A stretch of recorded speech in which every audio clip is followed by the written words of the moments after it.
O assunto virou manchete em praticamente todo o mundo. Quem é, afinal, a jovem brasileira que afirma que o jogador Neymar a estuprou? Chegou o momento de tirar as dúvidas e de mostrar a história que ela tem para contar. Qual é o seu nome completo? Nájila Trindade Mendes de Souza. E quem é a Nájila Trindade Mendes de Souza?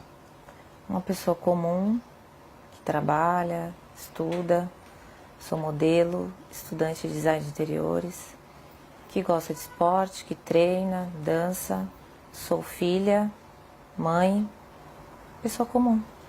Vamos começar com duas perguntas essenciais. Você foi, de fato, vítima de estupro por parte do jogador Neymar ou foi uma relação sexual consentida? Fui vítima de estupro. Você foi vítima de estupro ou foi apenas uma agressão? Agressão juntamente com estupro. Você reafirma que foi vítima de estupro. Fui. Mas por que então seu primeiro advogado diz que você relatou a ele ter sido vítima de uma agressão, não de um estupro? Primeiro que ele não estava acreditando totalmente em mim. E eu senti preconceito da parte dele. Porque ele disse pra mim que... você vai ter que cortar a unha, a gente vai ter que levar isso pra frente, mas você... Então, o que deu a entender que você foi estuprada, você não foi estuprada, você deu porque você quis, você fez porque você quis. Então, eu não vou eu vou isentar essa parte, eu não vou colocar essa parte. Eu vou falar agressão porque eu tenho as provas, você me mostrou as provas da agressão, que foram as fotografias. E eu acho que ele só acreditou em mim porque ele viu a foto que o próprio Neymar mandou pra mim. Minha foto machucada. Como é que você conheceu o Neymar, Nájila? Através de uma rede social. Qual foi a rede social? Instagram. Como é que foram as conversas? Como é que você as escreve? Normal, eu mandei uma imagem pra ele, não era foto nude meu, era um texto. E ele respondeu e a gente começou a trocar mensagens. E depois de um tempo ele pediu o meu WhatsApp e eu passei. O próprio Neymar divulgou alguns trechos onde aparecem conversas de cunho sexual. Uhum. Quando é que essas conversas começaram? Naquele momento. Do WhatsApp. E você tinha ciência de que uma relação sexual poderia acontecer? Sim, o meu intuito era esse. Era o seu intuito? O meu intuito era ter uma relação sexual com ele. Desde quando você passou a pensar dessa forma? Quando eu comecei a falar com ele. Em que situação você viajou para Paris para encontrar o Neymar? Não, Quem pagou a passagem? Ele. Ele pagou. E as suas despesas, quem pagou? Ele, do hotel. Isso ficou claro desde o início? Não, a gente conversou, eu conversei com ele como uma pessoa comum. Eu queria, era um intuito sexual, era um desejo meu. Acho que ficou até claro para ele isso. E ele perguntou quando eu poderia ir e eu disse, no momento não posso, questões financeiras, eu não podia ir. E também questão da minha agenda, do meu trabalho, enfim. E daí ele me sugeriu, tá, mas eu posso resolver isso. E aí eu fui com a passagem. Você levou dinheiro seu também? Levei. Ou seja, você viajou para Paris com que expectativa, Nájila? De ficar com ele, de encontrar com ele. Isso De incluía realizar uma um possível... desejo meu. Isso incluía uma possível relação sexual? Obviamente. Você pensava nisso? Sim, Estava preparada para isso? estava. Era algo já consentido, consensual entre vocês? Era. Quando você chega a Paris, o que acontece? Eu vou pro hotel, ele me manda mensagem falando que ia para uma festa e que ia passar lá antes para me dar um beijo, para me cumprimentar antes de ir nessa festa. E a partir disso, o que acontece? Eu tinha um desejo de ficar com o Neymar.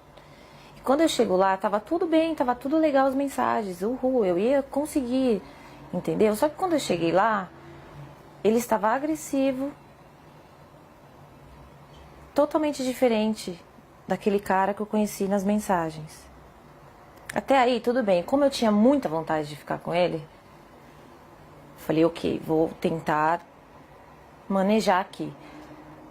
E a gente começou a trocar carícias, começou a ficar, a se beijar. E daí ele me despiu. Até então foi tudo consensual? Foi. Até aí tudo bem. Sim. Só que depois ele começou a me bater. E eu falei assim, nos primeiros, ok, tava tudo certo. Só que depois começou a me machucar muito. E eu falei, para. Você falou isso de forma clara? Falei, para, está doendo. E ele falou, desculpa, linda. Ok, continuamos. Deitados na cama, rolando e tal. Eu falei, você trouxe preservativo? Porque eu não tenho. E ele disse, não. Eu falei, então não vai acontecer nada além disso. Porque não podemos. Qual foi a resposta dele? Ele não respondeu nada. E a gente continuou. E ele me virou, cometeu o ato, e eu pedi para ele parar. Enquanto ele cometia o ato, ele continuava batendo na minha bunda violentamente. E depois eu girei. Foi tudo muito rápido, questão de segundos, e me retirei. Foi isso que aconteceu. Você está totalmente convencida que conseguiu mostrar a ele que você não queria, não desejava mais a relação sexual? Eu falei, para. Não, para. Eu falei. E ele nunca disse nada a você? Ele não se comunicava muito. Ele só agia. Ou seja, você estava preparada para uma relação sexual consensual? Estava. E quando é que essa relação sexual consensual se transformou, na sua visão, em um ato de estupro? A partir do momento que ele se tornou agressivo,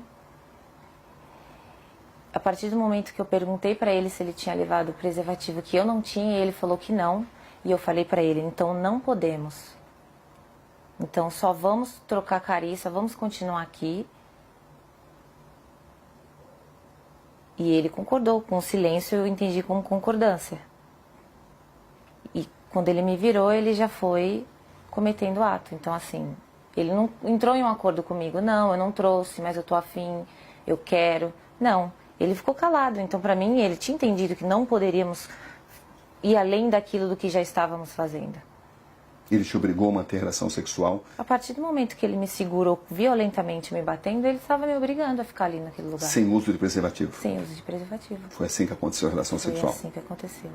Depois, quando eu saí da cama, quando eu me levantei e fui pro banheiro, eu fiquei, não acreditei, foi tipo uma decepção. E eu fiquei estarrecida, então assim, eu não consegui falar nada pra ele. Não consegui xingar, não consegui chorar, não consegui falar nada. Eu só fiquei em estado de choque, assim. E depois ele levantou, foi pro banheiro, e quando ele entrou por uma porta, eu saí por outra. Você manteve várias mensagens com o Neymar, mesmo depois desse acontecimento, do dia 15? Mantive. Por que você continuou conversando com alguém que a estuprou? Porque primeiro que eu tive que assimilar tudo. Todo o acontecimento.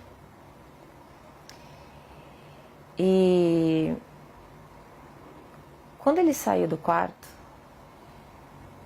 e eu comecei a entender tudo o que tinha acontecido comigo, e como ele foi estúpido, como ele foi ruim, como ele me violou e me violentou, eu quis fazer justiça. Porque eu não acho que só porque eu estava afim de ficar com ele, ele tinha o direito de fazer aquilo comigo. Então, no primeiro momento, eu não consegui reagir devido aos traumas. E depois eu sabia que se eu não falasse com ele normalmente, fingindo que eu não tinha entendido o que aconteceu, ele não iria mais falar comigo. Eu não teria como provar o que ele fez comigo. O pai do Neymar relata que sofreu uma tentativa de extorsão. Da minha parte, não. Você ficou sabendo disso? Fiquei. Que os seus primeiros advogados tentaram extorquí-lo. Você ficou sabendo disso? Fiquei. E eu comecei a desconfiar disso no momento que ele não deixava dar queixa. Você foi à polícia contra a vontade dos seus advogados? Foi. Inclusive, porque eu tomei essa decisão, ele decidiu abandonar o caso. Você tinha conhecimento de que tinha sido pedido uma indenização ao Neymar e ao pai dele? Não. Ele falou que ia fazer uma reunião com os advogados dele, que era para falar, levar até eles o que estava acontecendo. Entendeu? Você tinha expectativa de receber uma compensação financeira? Não. Eu quero justiça. Ele me fez muito mal e eu estou muito traumatizada até hoje por isso. O que você espera exatamente desse caso? Eu quero que ele pague pelo que ele fez. Você tem consciência do que isso pode representar para o Neymar, Nájila? Eu tenho consciência do que o que aconteceu representa para mim. Uma questão de honra, entendeu? Ele não precisava ter feito aquilo comigo. Não precisava, eu já estava ali para isso, para aquilo. Era um desejo meu, eu sou livre, desimpedida, nós iríamos ficar, eu ia voltar para casa e tá tudo certo. Qual é exatamente a sua situação financeira, Nájila, para esclarecer? É verdade que você tem uma dívida de 26 mil e está sofrendo uma ação de despejo? A ação de despejo eu não estava sofrendo até o meu nome vir a público. Né? Então, mas eu tinha um acordo sim para fazer, eu deixei acumular, é minha única dívida, e do colégio que eu estava estudando, que por motivos pessoais eu tranquei. É verdade que você deve 4 mil reais ao colégio onde você estudava, à faculdade? Uhum, é verdade. As pessoas têm usado essas informações para alegar que você queria resolver a sua situação financeira. Você tem consciência disso, né? Tem. Eu fiquei sabendo, mas Como é olha... que você reage a isso? Eu acho que teria uma forma mais fácil e mais rápida do que todo esse auê, todo esse escândalo. Eu acho que eu não preciso disso. E até o Neymar para poder conseguir dinheiro. Tem muitos trabalhos, muitas coisas para fazer. Eu não ia me expor dessa forma. Não tem lógica, não tem sentido. Para arrancar dinheiro do Neymar. Desculpa, eu não preciso disso.